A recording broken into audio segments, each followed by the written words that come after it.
shwmae a chroeso I ras Cefn Ddraig. Welcome to Conwy Castle, where the atmosphere, despite the rain and wind, is electric. In a few moments, these runners will attempt a quest of a lifetime. 380 grueling kilometres, 6 epic days, climbing twice the height of Everest. This is the iconic Dragon's Back race. This is its 10th edition, and it starts right here, right now. Many will chase the dragon, only a few will tame it.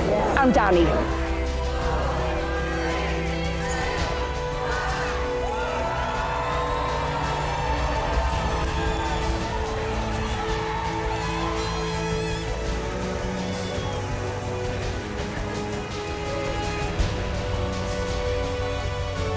From the incredible start in Conwy Castle, the runners slowly climb up into the Carneddau, gaining height and going into the weather, with a long stretch for the Carneddau before dropping into Ogwen Valley and the support point. From Ogwen they go over Tryfan and then the Gliders, this rocky and a technical section. They then drop down to Penny Pass, where there's the water point, before climbing up to Snowdon and completing a very challenging horseshoe before dropping down into Camp 1 in the valley.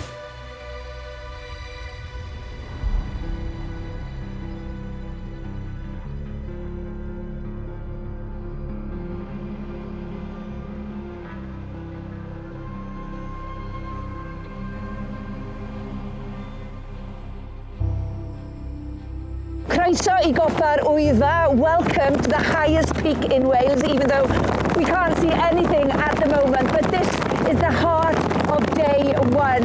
Normally runners cross the razor edge of Crib Goch, but because of the high winds and the heavy rain, they've been diverted today to the summit. In the competition itself, David Parish is blisteringly setting the pace. He's leading and deciding to run on his own. Holly Wootten is looking very comfortable leading the women's race, but I can assure you, speaking from experience of running this race, every step in these tough conditions feels twice as hard.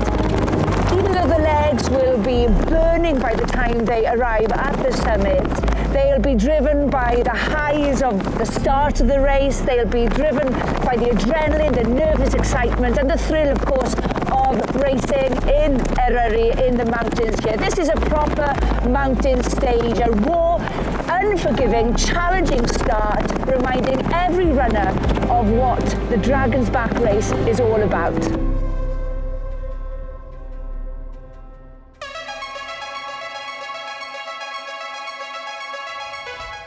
Well, what an opening day. We've just seen some incredible drama on stage one. Wild weather, brutal climbs, and some very impressive big moves at the top. Leading the women's race at the moment is Holly Wootten. She has been so strong today. An hour and 20 advantage over Eleanor Johnston, and Leanne Van Dyke is just under 2 hours in third position behind Holly. And I'm very glad to say Holly is with us now. Welcome to my very special studio for the week. Thank you for having me. Are you impressed? I'm very impressed. Yeah, thank you very much, Holly. But let's talk about the race. The Dragon's Back race is known as one of the toughest races in the world. Has it surpassed your expectations? I love it. I love stage racing. I just think that everything with camp and sort of the camaraderie that everyone has about actually competing against the race more than against each other is just brilliant. And yeah, I think Dragon's Back is just the best thing in the world. I've been banging on about coming back and doing it again for the last 2 years. So yeah, I just think it's amazing. So fourth in 2023, was that just a practice run? Have you approached this race in a different manner? Yeah, so that one was a bit of an odd one. I was doing it as a recce for coming back again, and so I guess a really complete recce. I wanted to know what camp was like, and it was just a fantastic way of seeing the route. And so I was doing it with a friend just to complete it, but he dropped down to the hatchling just after the support point on day 3, and so that was then when my tact changed and I was like, oh, I might as well go for it and see how it goes. And then yeah, ended up fourth, which was great. So yeah, very different approach this time. It's very much game face on and trying to see what I can do with it. You say you've got your game face on, but you've also always have a smile. And I think that helps, doesn't it? You've got to enjoy what you're doing.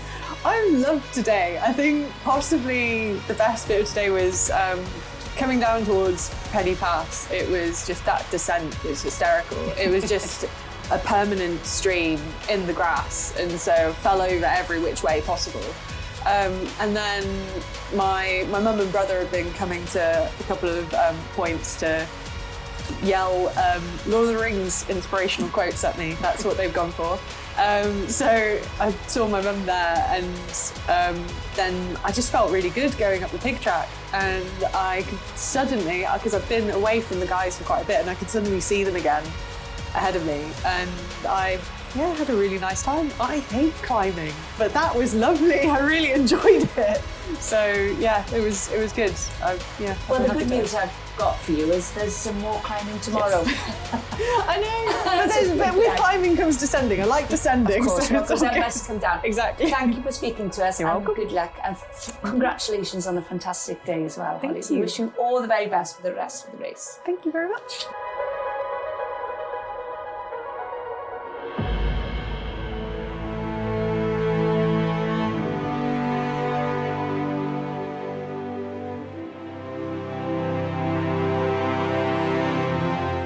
So we've just heard from Holly Wootten, who's leading the women's race, looking very comfortable after a few tough miles out on stage one. But now we're talking to David Parish, who's leading the men's race. So congratulations on a great day. It's all very close though, isn't it? It's very close. 7.5 minutes between you, It's too Ed close. and Danny in third position. Mm-hmm. Yeah, it's too close almost, yeah.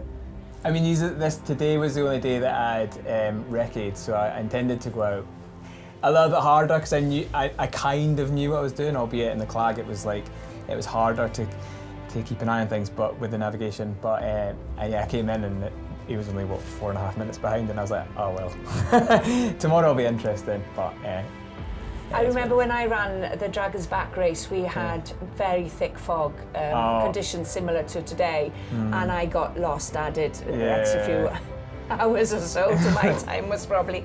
But you did go out on your own. Yeah. Was that the plan from the start? No, it wasn't. It just ended up being that way. I thought there could always have been someone in front of me, and if there were who was running faster than I could run, I would try and keep them in sight, and I could leverage their light navigation. But I think people ran at the start quite conservatively, and that's why I went on my own. It wasn't like a plan or anything like that. And mentally, because of the conditions, you can't see the runners in front nor behind you. No. How did that work out for you mentally?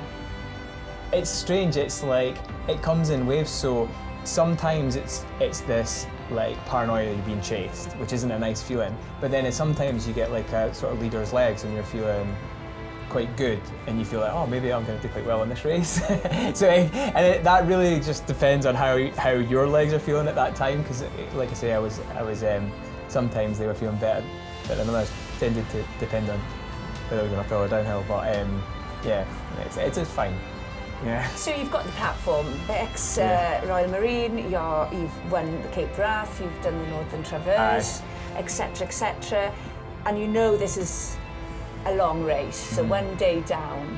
What's the plan of attack for the rest? You were saying you're going in blind. Are you just going to go and enjoy it, or are you going to sit on somebody's shoulder? Is there a tactic? So tomorrow I'll probably try and start a little bit later so that I can, because it mentally fatigues you trying to navigate all the time. And if you can, see people in front of you, you don't have to. I'm with you there. Yeah, I'm with you. Exactly. Yeah. We've all done it, and so, but they obviously might be making a mistake. But so that's going through my mind. But also they might not be, like I say, there's opportunities to kind of potentially, roll the dice on some shortcuts. So. I actually don't know what I'm going to do tomorrow, but we'll see what the weather's like as well. If it's really good fizz, then maybe that kind of like notion of a shortcut might come better. And I didn't run with my map in my hand today. I had it in my bag. I think tomorrow I'll have it in my hand all day so that I can just kind of keep checking where I am, just in case. Diolch yn fawr iawn I ti, David. Thank you very much and good luck tomorrow. So, day one is done. What a savage opening to the Dragon's Back race. 50 kilometres completed and nearly 4,000 metres climbed. Everybody who has arrived here deserves a bit of a rest, but not for long.